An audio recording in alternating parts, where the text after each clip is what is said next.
ಬಸವನ ಮೂರ್ತಿಯೇ ಧ್ಯಾನಕ್ಕೆ ಮೂಲ, ಬಸವನ ಕೀರ್ತಿಯೇ ಜ್ಞಾನಕ್ಕೆ ಮೂಲ. ಬಸವ ಬಸವ ಎಂಬುದೇ ಭಕ್ತಿ ಕಾಣ ಕಪಿಲ ಸಿದ್ಧ ಮಲ್ಲಿಕಾರ್ಜುನ. ಬಸವಾದಿ ಶರಣರನ್ನು, ಜಗತ್ತಿನ ಎಲ್ಲ ದಾರ್ಶನಿಕರನ್ನು ಸ್ಮರಣೆ ಮಾಡಿಕೊಳ್ತಾ ಈ ಒಂದು ವೇದಿಕೆಯಲ್ಲಿರುವಂಥ ಎಲ್ಲ ಹಿರಿಯ ಶರಣರಲ್ಲಿ ಮತ್ತು ಇಲ್ಲಿ ಎಲ್ಲ ಕಡೆ ನೆರೆದಿರುವಂಥವ್ರು, ಇಲ್ಲಿ ಎದುರಿಗೆ ಕೂತ್ಕೊಂಡಿದ್ದೀರಿ, ಈ ಕಡೆ ಇದ್ದಾರೆ, ಇಲ್ಲೆಲ್ಲ ಕಟ್ಟೆ ತುಂಬ ಅಲ್ಲಿವರೆಗೆ ಕೂತ್ಕೊಂಡಿದ್ದಾರೆ, ಅಲ್ಲಿ ದೇವಸ್ಥಾನದ ಪೌಳಿ ಮೇಲಿದ್ದಾರೆ, ಇಲ್ಲೆಲ್ಲ ತಾಯಂದಿದ್ದಾರೆ. ಎಲ್ಲರ ನಿಮ್ಮ ಅಂತರಾತ್ಮಕ್ಕೆ ಶರಣು ಶರಣಾರ್ಥಿಗಳು. ಬಹುಶಃ ರಾಜೇಶಪ್ಪ ಅವರು ಮತ್ತು ಶಿವಣ್ಣರಲ್ರಿ ನನಗೆ ಅನುಕೂಲ ಮಾಡಿಕೊಟ್ರಂತ ಅನ್ಕೊತೀನಿ. ಅವ್ರಿಗೆ ಧನ್ಯವಾದ ಹೇಳ್ಬೇಕು. ಅದರಲ್ಲೂ ಈ ಅಪ್ಪರಂತೂ ಮಕ್ಕಳಿಗೆ ಶಾಲ್ಯಾಗ ಚಾಟಿ ತೊಗೊತಾರಲ್ಲ, ಅವ್ರನ್ನ ಶಾಂತ ಮಾಡಿಬಿಟ್ರು 12ನೇ ಭಾಗ ಹೋಗಿಬಿಟ್ರು ಅವ್ರ ಮನೆಗೆ.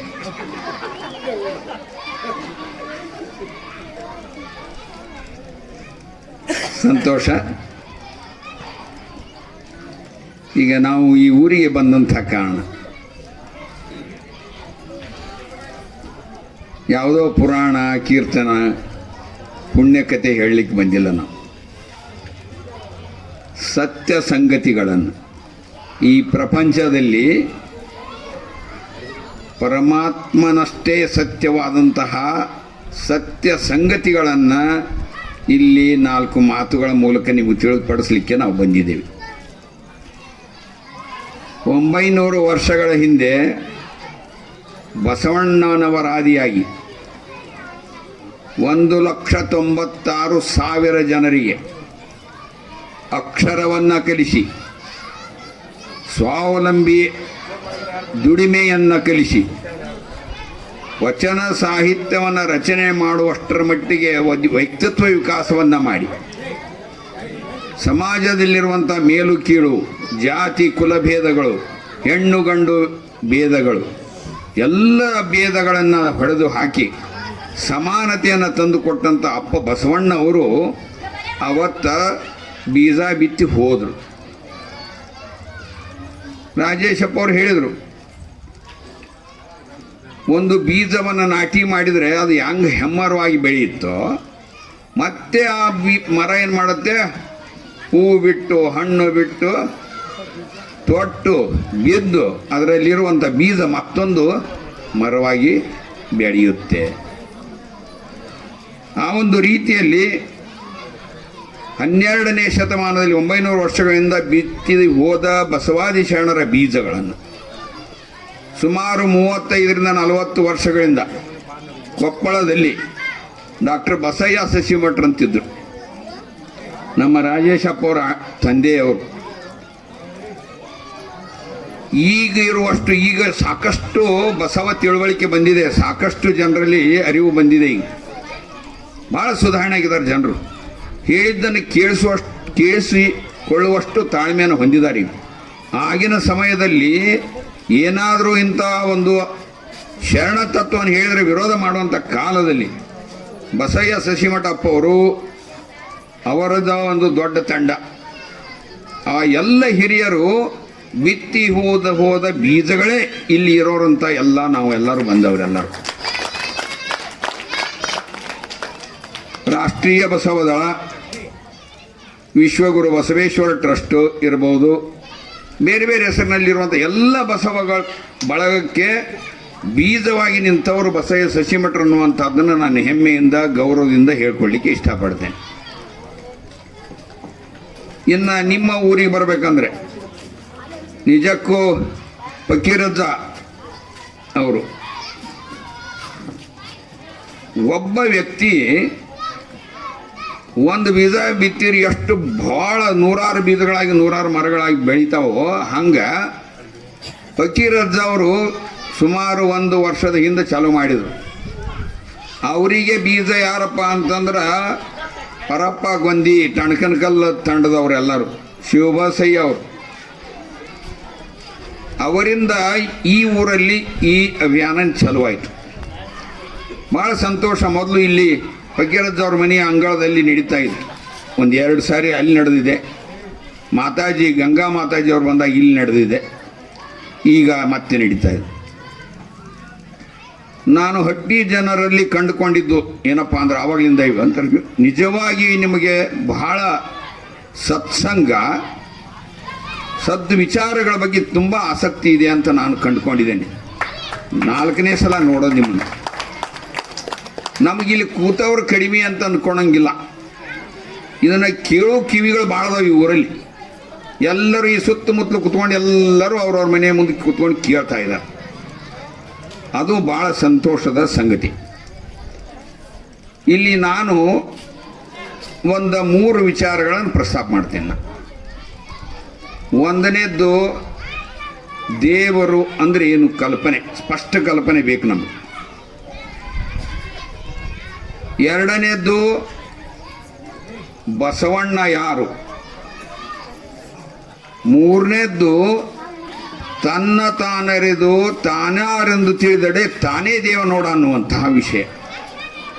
ನಾವೆಲ್ಲರೂ ದೇವ ಸ್ವರೂಪರು, ನಾವೇ ದೇವರಾಗ್ಬೋದು ಅನ್ನುವಂತಹ ಶರಣ ತತ್ವವನ್ನು ತಂದುಕೊಟ್ಟು ಹೋದವರು ಬಸವಣ್ಣನವರು. ಈ ಒಂದು 3 ವಿಚಾರಗಳ ಮೇಲೆ ನಾನು ಮಾತಾಡ್ಲಿಕ್ಕೆ ಇಷ್ಟಪಡ್ತೀನಿ. ಮೊದಲನೇದ್ದು, ಈಗ ನೀವು ರಾತ್ರಿ ಕೂತ್ಕೊಂಡಿರ್ತೀರಿ, ಎಲ್ಲ ಲೈಟ್ಗಳು ಇರೋದಿಲ್ಲ, ಅಥವಾ ಹೊರಗಡೆ ಹೋಗ್ತೀರಿ ಅಂತ ತಿಳ್ಕೊರಿ. ಅವಾಗ ಯಾವ ರೀತಿ ಕಾಣುತ್ತೆ ಆಕಾಶ? ಗೋಲಾಕಾರದಲ್ಲಿ ಕಾಣುತ್ತೆ. ನಮ್ಮ ಕೊರಳಲ್ಲಿರುವಂಥ ಲಿಂಗ ಇದೆ, ಇಷ್ಟಲಿಂಗ. ಅದು ಯಾವ ಆಕಾರ ಇದೆ? ನೀವು ರಾತ್ರಿ ಆಕಾಶವನ್ನು ನೋಡಿದಾಗ ಯಾವ ರೀತಿ ಕಾಣುತ್ತೋ ಅದೇ ಆಕಾರದಲ್ಲಿ ಇಷ್ಟಲಿಂಗ ಇದೆ. ಮೊದಲು ಆಕಾರ ರೂಪದಲ್ಲಿ ಬಸವಣ್ಣನವರು ನಮಗೆ ಕೊಟ್ರ. ಈ ಒಂದು ವಿಶ್ವದಲ್ಲಿ, ಈ ಜಗತ್ತಿನಲ್ಲಿ ಒಂದು ಚೈತನ್ಯ ಶಕ್ತಿ ಇದೆ, ಒಂದು ವಿಶ್ವ ಶಕ್ತಿ ಇದೆ. ಆ ಇಡೀ ಶಕ್ತಿಯಿಂದ ನಾವೆಲ್ಲರೂ ನಡೀತಾ ಇದ್ದೇವೆ. ಈ ಇಡೀ ಜಗತ್ತಿನ ಎಲ್ಲ ಚಲನಗಳಾಗ್ತಾ ಇದ್ವು ಅಂದರೆ, ಜೀವವೇನಾದರೂ ಇತ್ತಂದ್ರೆ ಅದು ವಿಶ್ವ ಚೈತನ್ಯದ ಕಾರಣದಿಂದಾಗಿ ಇವತ್ತು ಜಗತ್ತು ನಡೀತಾ ಇದೆ. ಈಗ ಈ ವಿಶ್ವ ಎಷ್ಟು ನಮ್ಮದು ವಿಶಾಲ ಐತಿ, ವಿಸ್ಮಯ ಐತಿ ಅನ್ನುವಂಥದ್ದು. ಈ ಆಕಾಶದಲ್ಲಿ ನಾವು ಶುಭ್ರವಾದಂಥ ಅಮಾವಾಸ್ಯೆ ದಿನ ನಾವು ನೋಡಿದರೆ ನಕ್ಷತ್ರಗಳು ಕಾಣ್ತಾವು. ಆಮೇಲೆ ನಕ್ಷತ್ರಗಳ ಪುಂಜದ ಜೊತೆಗೆ ಬಿಳಿ ಮೋಡದ ಆಕಾರದಲ್ಲಿ ಕಾಣ್ತೈತಿ. ಅದಕ್ಕೆ ಕ್ಷೀರಪಥ ಅಂತಾರದು. ಇವೆಲ್ಲ ಕಾಣ್ತಾವಲ್ಲ, ಗ್ಯಾಲಕ್ಸೀಸ್ ಅಂತ ಹೇಳ್ತಾರದು. ಈ ಆಕಾಶದಲ್ಲಿ 2 ಲಕ್ಷ ಕೋಟಿ ಗ್ಯಾಲಕ್ಸಿಗಳಿದೆ. ಅದೇನು ಉದ್ದಕ ಏನು ನಕ್ಷತ್ರಗಳ ಗೊಂಚಲು ಇರ್ತೇವಲ್ಲ, ಸಾಮಾನ್ಯ ಭಾಷೆಯಲ್ಲಿ ಹೇಳ್ಬೇಕಂದ್ರೆ ನಕ್ಷತ್ರಗಳ ಗೊಂಚಲು ಅದು. ಅಂಥವು 2 ಲಕ್ಷ ಕೋಟಿ ನಕ್ಷತ್ರಗಳ ಗೊಂಚಲಿದೆ. ಹಂಗಾರೆ ಈ ಆಕಾಶದಲ್ಲಿ ಎಷ್ಟು ನಕ್ಷತ್ರಗಳದಾವು? 2,000 ಲಕ್ಷ ಕೋಟಿ ನಕ್ಷತ್ರಗಳದಾವ. ಅದಕ್ಕಿಂತ ಹೆಚ್ಚದ. ಎಷ್ಟು? 2,000 ಲಕ್ಷ ಕೋಟಿ. ನಾವು ಪೂಜೆ ಮುಂದೆ ಪೂಜೆ ಕೊಟ್ಕೊಂಡು ಕುಂದ್ರೆ ನಮ್ಮ ಆಯುಷ್ಯ ಮುಗಿದ ಬಿಡ್ತೈತೆ. ನಾವು ಅಷ್ಟು ದೊಡ್ಡ ಪ್ರಮಾಣದಲ್ಲಿ ನಕ್ಷತ್ರಗಳದಾವು. ಈ ಎಲ್ಲ ನಕ್ಷತ್ರಗಳು ಜೊತೆಗೇನಿದೆ, ಸೂರ್ಯಾದನ, ಭೂಮಿ, ಬುಧ, ಮಂಗಳ, ಶುಕ್ರ, ಇವರೆಲ್ಲ ನವಗ್ರಹಗಳದಾವ. 9 ಗ್ರಹಗಳದಾವ. ಮತ್ತು ನೀವು ಗುಡಿಯಾಗಿರೋ ನವಗ್ರಹಗಳಂತ ಹೇಳಿರಿ ಮಾತು ನನಗೆ. ಇದೇ ಗ್ರಹಗಳನ್ನು ನಾವು ಸಾಂಕೇತಿಕ ಮೂರ್ತಿ ರೂಪದಲ್ಲಿ ಅಲ್ಲಿ ಇಟ್ಟಿರ್ತಾರೆ. ಇರಲಿ, ಈ ಎಲ್ಲ ಗ್ರಹಗಳು, ಸೂರ್ಯ, ನಕ್ಷತ್ರಗಳು, ಈ ಗ್ಯಾಲಕ್ಸಿಗಳು ಒಂದಕ್ಕೊಂದು ಇಷ್ಟು ಕೋಟ್ಯಾಂತರ ಬಿಲಿಯನ್ಸ್ ಗಟ್ಟಲೆ ಇದ್ದರೂ ಕೂಡ ಒಂದಕ್ಕೊಂದು ಡಿಕ್ಕಿ ಹೊಡೆಯೋದಿಲ್ಲ. ನಾವು ಬರೀ ಇಬ್ಬರ ಹೊಂಟಿವಿ ಅಂದ್ರೆ ಒಬ್ರಿಗೊಬ್ರು ಡಿಕ್ಕಿ ಹೊಡಿತೀವಿ ನಾವು.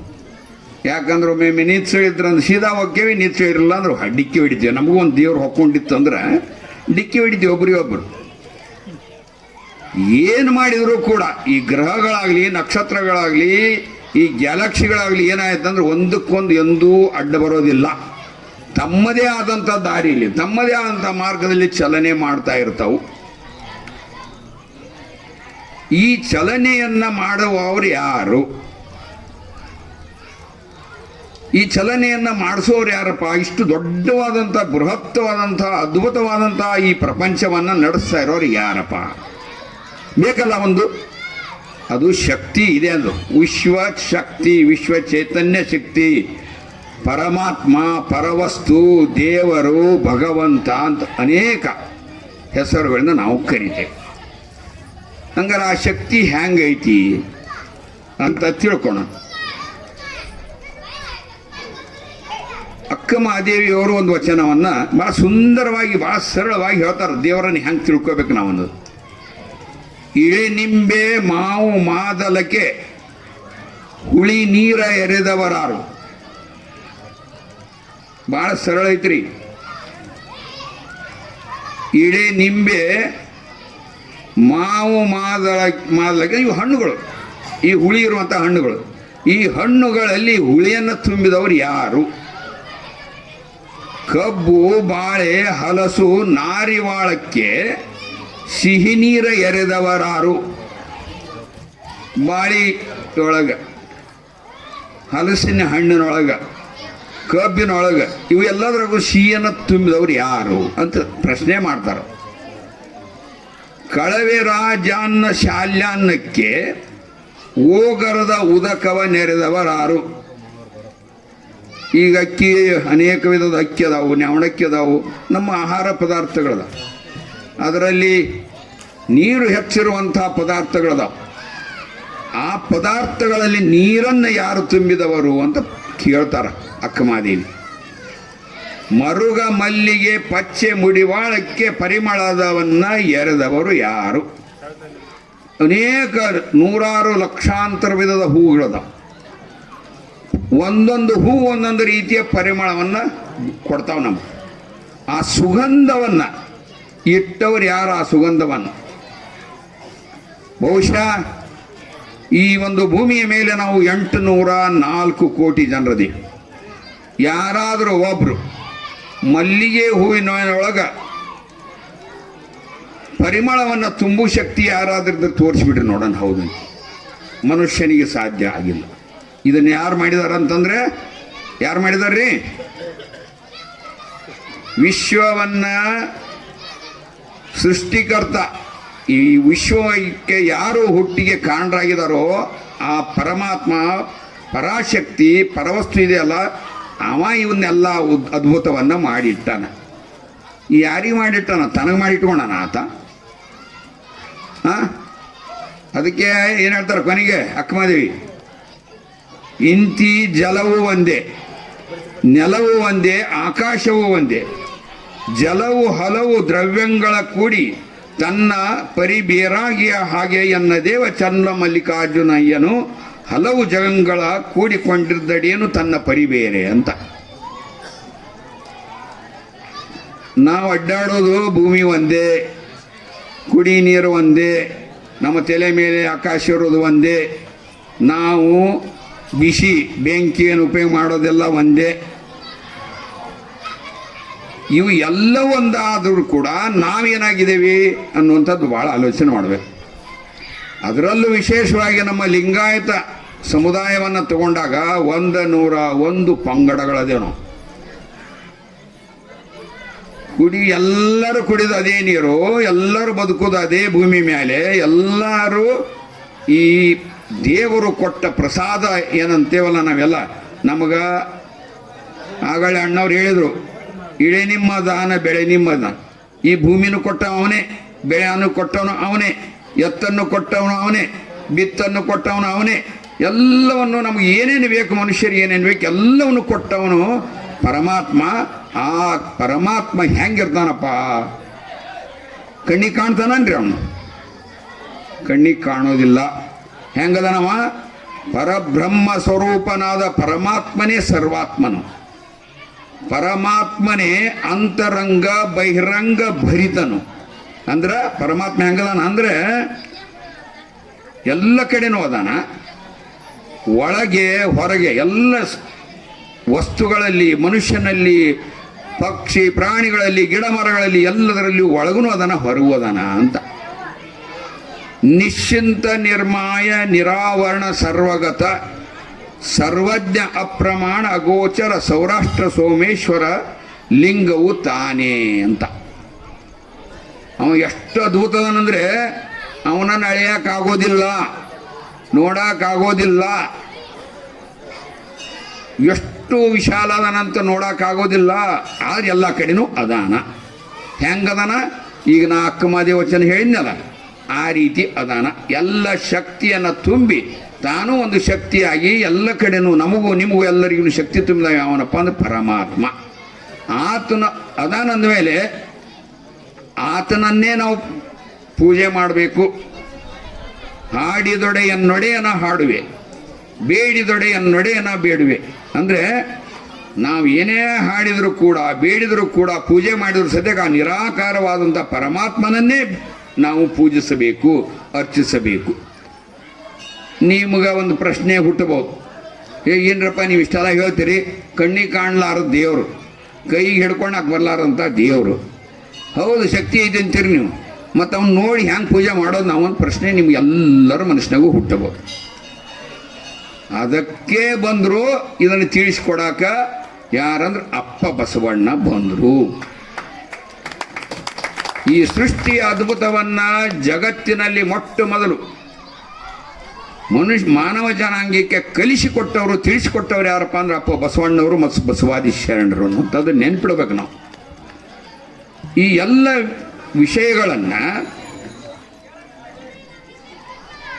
ಎಲ್ಲ ವಿಷಯಗಳನ್ನು ವೈಜ್ಞಾನಿಕವಾಗಿ ಮನುಷ್ಯ ಎಷ್ಟು ದಿನದಿಂದ ಕಂಡಿಡ್ದಂಗೆ ಗೊತ್ತಾ ನಿಮ್ಗೆ? ಕೇವಲ 280 ವರ್ಷಗಳ ಹಿಂದೆ ಕಂಡಿಡ್ದಾರ. ಇನ್ನೂ ಪೂರ್ತಿ ಕಂಡುಹಿಡಿಯೋಕ್ಕಾಗಿಲ್ಲ ಅಷ್ಟು. ಈಗೇನು ಹೇಳಿದ್ನಲ್ಲ, ನಕ್ಷತ್ರ, ಅವು ಗ್ರಹ, ಇವನ್ನೆಲ್ಲ ಇಷ್ಟೆಲ್ಲ ಕಂಡುಹಿಡ್ದಾನ. ಮನುಷ್ಯನೂ ಅದ್ಭುತನೇ. ದೇವರು ಎಷ್ಟು ಅದ್ಭುತ ಅದಾನೋ ಅವನು ನಿರ್ಮಿಸಿದಂಥ ಮಾನವನು ಕೂಡ ಅಷ್ಟೇ ಅದ್ಭುತ ಅದಾನ. ಈಗ ಅದನ್ನೆಲ್ಲ ಕಂಡುಹಿಡಿತಾ ಇದ್ದಾನೆ. ಭಾಳ ಈ ವಿಶಾಲವಾದ ಪ್ರಪಂಚವನ್ನು, ನಾವಿರುವಂಥ ಬ್ರಹ್ಮಾಂಡವನ್ನು ಈಗಾಗಲೇ ಸಾಕಷ್ಟು ಸಂಶೋಧನೆ ಮಾಡಿ ಕಂಡುಹಿಡಿದಿದ್ದಾರೆ. ಬಸವಣ್ಣನವರು 12ನೇ ಶತಮಾನದಲ್ಲಿ ಬಸವಾದಿ ಶರಣರು, ಚನ್ನಬಸವಣ್ಣ, ಅನೇಕ ಮಹಾನ್ ಶರಣರು, 15ನೇ ಶತಮಾನದಲ್ಲಿ ಯಡಿಯೂರು ಸಿದ್ಧಲಿಂಗೇಶ್ವರರು ಈ ಒಂದು ಪರಮಾತ್ಮನ ನಿಜ ಸ್ವರೂಪವನ್ನು ನಮಗೆ ತಿಳಿಸಿಕೊಟ್ರು. ಹೆಂಗ ಬಸವಣ್ಣ ಅಂದ್ರೆ ಎಂಥವಪ್ಪ ಅಂದ್ರೆ, ಬ ಎಂಬಲ್ಲಿ ಎನ್ನ ಭವ ಹರಿಯಿತ್ತು. ಬಸವ 3 ಅಕ್ಷರ ಅಂದರೆ ಬ ಅಂದ್ರೆ ಭವ ಹರಿಯಿತ್ತು. ಭವ ಅಂದ್ರೆ ಸಂಸಾರದ ತಾಪತ್ರಯಗಳನ್ನು ಎಲ್ಲವನ್ನು ಹರಿದಂಥವ, ಹರಿಯುವಂತೆ ಯಾವ ರೀತಿ ಬದುಕಂತ ಕಲಿಸ್ಕೊಟ್ಟವ ಯಾರಪ್ಪ ಅಂದ್ರೆ ಬಸವಣ್ಣ ಅಂತ. ಇದು ಒಂದನೇ. ನಮಗ ನಡೆಯನ್ನು ಕಲಿಸಿದ, ನುಡಿಯ ಕಲಿಸಿದ, ಹೆಂಗಿರ್ಬೇಕಂತ ಕಲಿಸಿದ, ಹೆಂಗೆ ಉಣ್ಬೇಕಂತ ಕಲಿಸಿದ, ಹೆಂಗೆ ಪೂಜೆ ಮಾಡ್ಬೇಕಂತ ಕಲಿಸಿದ, ಎಲ್ಲವನ್ನು ಕಲಿಸಿದ ಆತ ಬಸವಣ್ಣ. ನಮ್ಮ ಜೀವನಕ್ಕೆ ಅರ್ಥವನ್ನು ಕೊಟ್ಟು ನಾವು ಅರ್ಥಪೂರ್ಣ ಬದುಕನ್ನು ನಾವು ಬದುಕಲಿಕ್ಕೆ ಏನೇನು ಬೇಕು ಎಲ್ಲ ಕಲಿಸ್ತಾವ ಬಸವಣ್ಣ ಅಂತ. ಸ ಎಂಬಲ್ಲಿ 2ನೇ ಅಕ್ಷರ, ಸ ಎಂಬಲ್ಲಿ ಸರ್ವಜ್ಞ ನಾದನು. ಸರ್ವಜ್ಞ ಅಂದ್ರೇನು? ಎಲ್ಲವನ್ನು ತಿಳಿದವ ಅಂತ. ಈ ಪ್ರಪಂಚದಲ್ಲಿ ಮನುಷ್ಯ ಕೇವಲ 422 ತತ್ವಗಳನ್ನು ಕಂಡಿಡ್ದಾನ. ಅದಕ್ಕೂ ಮೀರಿ ಇರುವಂಥ 100 ಸಾವಿರಾರು ತತ್ವಗಳು ಈ ಪ್ರಪಂಚದಲ್ಲಿದ್ದಾವೆ, ಇನ್ನೂ ಕಂಡಿಡಿಯಕ್ಕೆ ಆಗಿಲ್ಲ.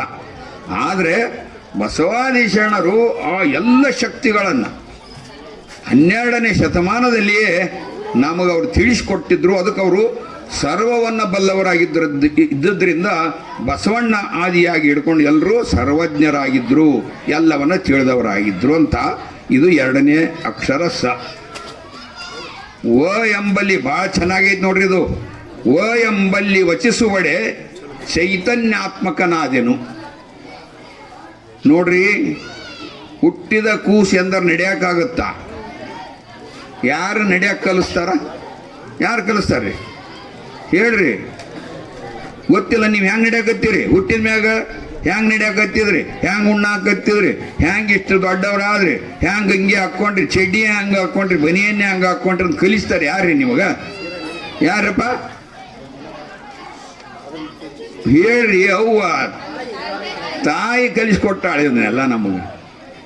ಹಂಗ್ರೆ ಇಡೀ ಪ್ರಪಂಚದ ಜ್ಞಾನವನ್ನು ಕಲಿಸ್ಕೊಟ್ಟವ್ರು ಯಾರು? ನಮಗ ಹುಟ್ಟಿನಿಂದ ಬದುಕಾಕ ಕಲಿಸ್ಕೊಟ್ಟವ್ ತಾಯಾದ್ರ ಈ ವಿಶ್ವದಲ್ಲಿರುವಂಥ ನಮ್ಮೆಲ್ಲರನ್ನ ಎಲ್ಲ ನಡೆ ನುಡಿ ಎಲ್ಲವನ್ನು ಕಲಿಸ್ಕೊಟ್ಟವ್ರು ಯಾರಪ್ಪ ಅಂತಂದ್ರೆ ಅದು ಸೃಷ್ಟಿಕರ್ತ ಪರಮಾತ್ಮ.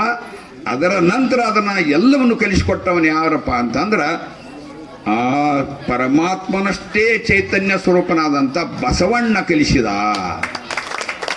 ಅದಕ್ಕೆ ಚೈತನ್ಯಾತ್ಮಕನಾದೇನು ಬಸವಣ್ಣ. ಚೈತನ್ಯ ಸ್ವರೂಪಿ ಅವ, ವಿಶ್ವ ಚೈತನ್ಯ ಸ್ವರೂಪಿ ಅವ, ದೇವರೇ. ನಾವು ಬಸವ ತತ್ವವನ್ನು, ಶರಣ ತತ್ವವನ್ನು, ವಚನ ಸಾಹಿತ್ಯವನ್ನು ಓದ್ತಾ ಹೋದಂಗೆಲ್ಲ ಬಸವಣ್ಣ ಪರಮಾತ್ಮನಿಗಿಂತಲೂ ಮೀರಿದಂತಹ ಒಂದು ವಿಶ್ವ ಚೈತನ್ಯ ಶಕ್ತಿ ಅನ್ನೋದು ನಮಗೆ ಮನವರಿಕೆ ಆಗುತ್ತೆ. ಒಮ್ಮೆ ಬಸವಣ್ಣನ ಸಿಡಿತಂದ್ರೆ ಹಿಂದಕ್ಕೆ ಬರೋದೇ ಇಲ್ಲ, ನೀವು ಹಂಗೆ ಹೋಗ್ತಾನೆ ಇರೋದು. ಆ ಒಂದು ರೀತಿಯಲ್ಲಿ ಬಸವಣ್ಣನವರು ನಮಗೆ ಅರಿವನ್ನು ಕೊಟ್ಟಿದ್ದಾರೆ, ಬದುಕನ್ನು ಕೊಟ್ಟಿದ್ದಾರೆ. ಆದ್ದರಿಂದ ಬಸವಣ್ಣನನ್ನು ಯಾವಾಗಲೂ ಗುರುವಾಗಿ ಸ್ವೀಕಾರ ಮಾಡಬೇಕು, ನಾವು ಗುರುವಾಗಿ ಅವರನ್ನು ಪೂಜಿಸಬೇಕು. ಇನ್ನು ಕೊನೆಯದಾಗಿ ಇದನ್ನೆಲ್ಲ ಆಗಲೊಂದು ಪ್ರಶ್ನೆ ನಾನೇ ಕೇಳಿದೆ ನಿಮಗೆ. ಈ ಎಲ್ಲ ಚೈತನ್ಯ ಶಕ್ತಿ ಐತಿ, ಇದನ್ನು ಬಸವಣ್ಣವ್ರು ಹೇಳಿಕೊಟ್ರು. ಮತ್ತು ಅದನ್ನು ಹ್ಯಾಂಗೆ ಪೂಜೆ ಮಾಡ್ಬೇಕು? ನಾವು ಗಿಡಕ್ಕೆ ಪೂಜೆ ಮಾಡೋಣ, ನೀರು ಪೂಜೆ ಮಾಡೋಣ, ಕಲ್ಲಿಗೆ ಪೂಜೆ ಮಾಡೋಣ? ಬೇಕಲ್ಲ, ಒಂದು ಸೂತ್ರ ಬೇಕಲ್ಲ. ಅದು ಕಾಣದ ದೇವರು, ಅಪ್ರತಿಮವಾದಂಥ ಚೈತನ್ಯ ಶಕ್ತಿಯುಳ್ಳ ದೇವರನ್ನು ಹೆಂಗೆ ಪೂಜೆ ಮಾಡ್ಬೇಕು ನಾವು? ಅದಕ್ಕೆ ಸ್ವತಂತ್ರ ಸಿದ್ಧಲಿಂಗ ಶರಣರು ಒಂದು ವಚನವನ್ನು ಹೇಳ್ತಾರೆ, ಭಾಳ ಚಂದ ಹೇಳ್ತಾರೆ.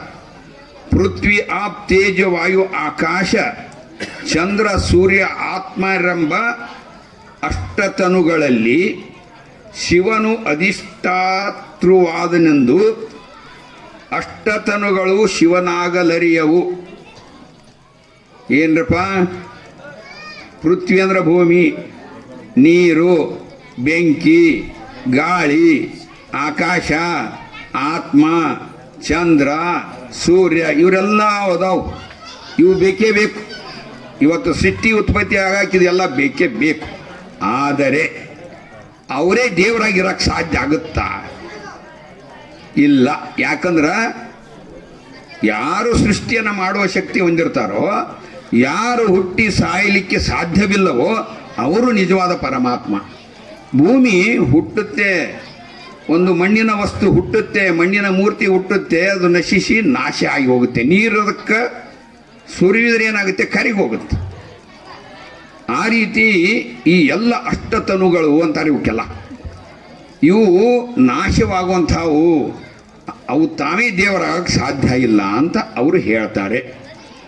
ಮತ್ತೆ ಶಿವನ ಬಿಟ್ಟು ಬೇರೆ ತೋರಲ್ಲರಿಯವು. ಆ ಶಿವನನ್ನು ಬಿಟ್ಟು ಮತ್ತೇನು ತೋರ್ಸಕ್ಕಾಗೋದಿಲ್ಲ ಅವಕ್ಕಂತ. ಅಷ್ಟತನುಗಳೆಲ್ಲ ಸೋಪಾಧಿಕವಲ್ಲದೆ ನಿಜತನು ಅಲ್ಲ.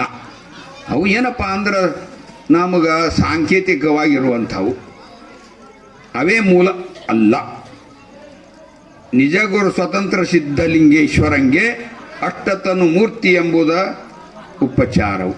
ಏನಪ್ಪ ಅಂದ್ರೆ ಒಂದು ಉಪಚಾರ ಮಾಡೋಕೆ ಅಷ್ಟೇ ಅವು.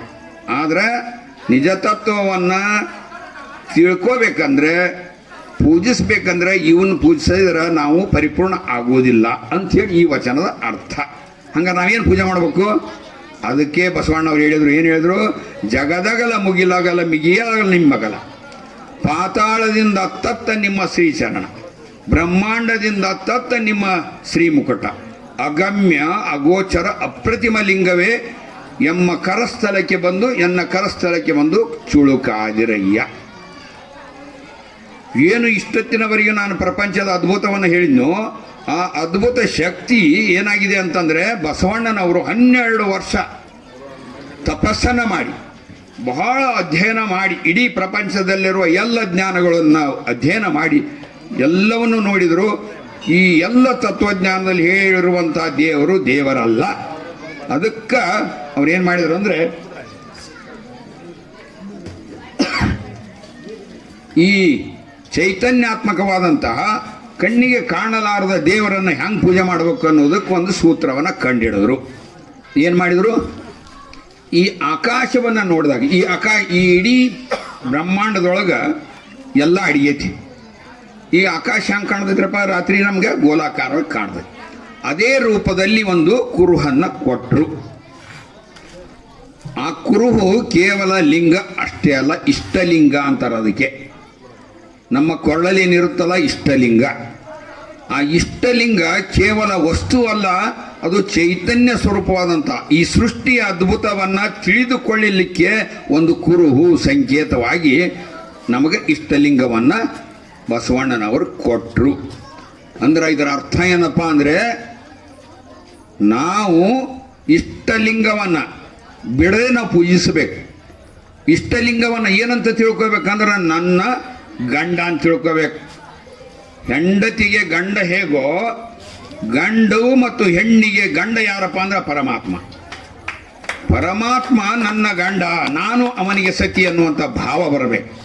ಯಾಕ ಸತಿಪತಿಗಳ ಗಂಡ ಹೆಂಡತಿಯರ ಉದಾಹರಣೆ ಕೊಡ್ತಾರಂದ್ರೆ, ಒಮ್ಮೆ ತಾಳಿ ಕಟ್ಟಿ ಮದುವೆ ಆಗಿಬಿಟ್ರೆ ಗಂಡ್ಮಕ್ಳು ಏನು ಮಾಡ್ತಾರೋ ನಿಮ್ಗೆ ಗೊತ್ತೈತಿ. ಆದರೆ ಹೆಣ್ಮಕ್ಳು ಮಾತ್ರ ಏನು, ಎಷ್ಟು ನಿಷ್ಠೆ ಅವರಿಗೆ. ಎಂಥ ಕಷ್ಟದ ಸಮಯದಲ್ಲೂ ಕೂಡ ತಾಳಿ ಅನ್ನುವಂಥದ್ದು, ಗಂಡ ಅಂದರೆ ದೇವರು, ಎಂದೂ ಬಿಟ್ಟಿರಲಿಕ್ಕೆ ಇಷ್ಟಪಡೋದಿಲ್ಲ, ಬಿಟ್ಟು ಇರೋದಿಲ್ಲ ಅವ್ರು ಹೆಣ್ಮಕ್ಳು. ಅದೇ ರೀತಿಯಲ್ಲಿ ನಾವು ನಮ್ಮೆಲ್ಲರಿಗೂ ಗಂಡನಾದಂಥ, ನಮ್ಮೆಲ್ಲರಿಗೂ ಪತಿಯಾದಂಥ, ನಮ್ಮೆಲ್ಲರನ್ನ ಸೃಷ್ಟಿ ಮಾಡಿದಂಥ ಪರಮಾತ್ಮ ಏನದಾನಲ್ಲ, ಅವನನ್ನು ಗಂಡನ ರೀತಿಯಲ್ಲಿ ಸ್ವೀಕಾರ ಮಾಡಬೇಕು. ಆ ತತ್ವಕ್ಕೆ ಏನಂತಾರಪ್ಪ ಅಂದ್ರೆ ಶರಣ ತತ್ವದಲ್ಲಿ ಶರಣ ಸತಿ ಲಿಂಗಪತಿ. ಶರಣ ಅಂದರೆ ಭಕ್ತರು, ನಾವೆಲ್ಲರೂ ಸತಿಯಾಗಿ, ಲಿಂಗ ಅಂದರೆ ಪರಮಾತ್ಮ. ಆ ಪರಮಾತ್ಮನೇ ನಮ್ಮ ಇಷ್ಟಲಿಂಗ ನಮ್ಮಲ್ಲಿ ಅದಾನ. ಒಮ್ಮೆ ನಾವು ಇಷ್ಟಲಿಂಗ ಹಾಕ್ಕೊಂಡ್ವಿ ಅಂದ್ರೆ ಯಾವುದೇ ಕಾರಣಕ್ಕೂ ತೆಗಿಬಾರ್ದು. ಈ ಲಿಂಗ ಬೇರೆ ಬೇರೆ ಲಿಂಗಗಳು ಬರ್ತಾವು ಹೋಗ್ತಾವ. ಈ ಲಿಂಗ ಒಂದು ಸಾರಿ ದೀಕ್ಷಾ ಮೂಲಕ ಬಂದು ನಮ್ಮನ್ನು ಕೂಡ್ಕೊಂಡ್ರೆ ನಾವು ಹೋಗುವಾಗೂ ನಮ್ಮ ಜೊತೆಗೆ ಬರುವಂಥದ್ದು ಯಾವುದಾದ್ರೂ ಒಂದು ಲಿಂಗ ಐತಂದ್ರೆ ಅದೊಂದು ಇಷ್ಟಲಿಂಗ ಮಾತ್ರ. ನಾವು ಹೋದ್ಮೇಲೆ ಕುಣ್ಯಾಗಿಡುವಾಗ ಏನು ಮಾಡ್ತಾರ್ರಿ, ನಮ್ಮ ಲಿಂಗ ತೆಗೆದು ತೋಳಿ ಕಟ್ತಾ. ಅಂದರೆ ನಾವು ಇದ್ದಾಗೂ ನಮ್ಮ ಜೊತೆಗೆ ಇರ್ತೈತಿ, ಹೋದಾಗೂ ನಮ್ಮ ಜೊತೆಗೆ ಇರುವಂಥದ್ದು ಯಾವುದಪ್ಪ ದೇವರಪ್ಪ ಅಂದ್ರೆ ಅದು ಇಷ್ಟಲಿಂಗ. ಆ ಇಷ್ಟಲಿಂಗವನ್ನು ಬಿಡದೆ ಪ್ರತಿನಿತ್ಯ ನೀವು ಒಂದು ಕ್ರಮಬದ್ಧವಾಗಿ ಅದನ್ನು ಪೂಜೆ ಮಾಡೋದ್ರಿಂದ ಏನಾಗುತ್ತಂದರೆ ನೀವೇ ದೇವರಾಗ್ತೀರಿ. ಅದಕ್ಕೆ ಈ ಮೂರು ವಿಷಯಗಳನ್ನು ಏನು ಹೇಳಿದ್ನಲ್ಲ, ಸೃಷ್ಟಿಯನ್ನು ಹೇಳಿದೆ, ಬಸವಣ್ಣನ ಬಗ್ಗೆ ಹೇಳಿದೆ, ಇಷ್ಟಲಿಂಗದ ಬಗ್ಗೆ ಹೇಳಿದೆ. ಈ ಮೂರನ್ನು ಸೇರಿ ನಾವು ಅರ್ಥೈಸಿಕೊಂಡಾಗ ತನ್ನ ತಾನರಿದು ತಾನಾರೆಂದು ತಿಳಿದೊಡೆ ತಾನೇ ದೇವನೋಡ ಅಪ್ರಮಾಣ ಕೂಡಲ ಸಂಗಮ ದೇವ ಅನ್ನುವಂಥ ಈ ಸೂತ್ರದಲ್ಲಿ ಈ ಮೂರು ತತ್ವಗಳು ಅಡಗಿದವು. ಇದನ್ನು ತಿಳ್ಕೊಳ್ಳೋಣ, ನಾವೆಲ್ಲರೂ ತಿಳಿದುಕೊಂಡು ಬದುಕೋಣ. ನಾನು ವಿನಂತಿ ಮಾಡೋದಿಷ್ಟೇ, ಈ ಗ್ರಾಮೀಣ ಪ್ರದೇಶದಲ್ಲಿ ಏನಾದರೂ ಒಂದಿಷ್ಟು ಲಿಂಗ ತತ್ವ, ಇಷ್ಟಲಿಂಗ ತತ್ವ, ಶರಣ ತತ್ವ, ಬಸವ ತತ್ವ ಏನಾದರೂ ಉಳಿದೈತೆ ಅಂದರೆ ಹಳ್ಳಿಯೊಳಗನೆ ಜಾಸ್ತಿ ಉಳಿದೈತಿ. ಸಿಟಿಗಿಂತಲೂ ಹಳ್ಳಿಯೊಳಗೆ ಉಳಿದೈತಿ. ಓದಿ ಓದಿ ಓದಿ ಶಾಣೆ ಹಾಕ್ತೀವಿ, ಖರೆ ತತ್ವ ಕೈ ಬಿಟ್ಕೊಂತ ಹೋಗ್ತೀವಿ.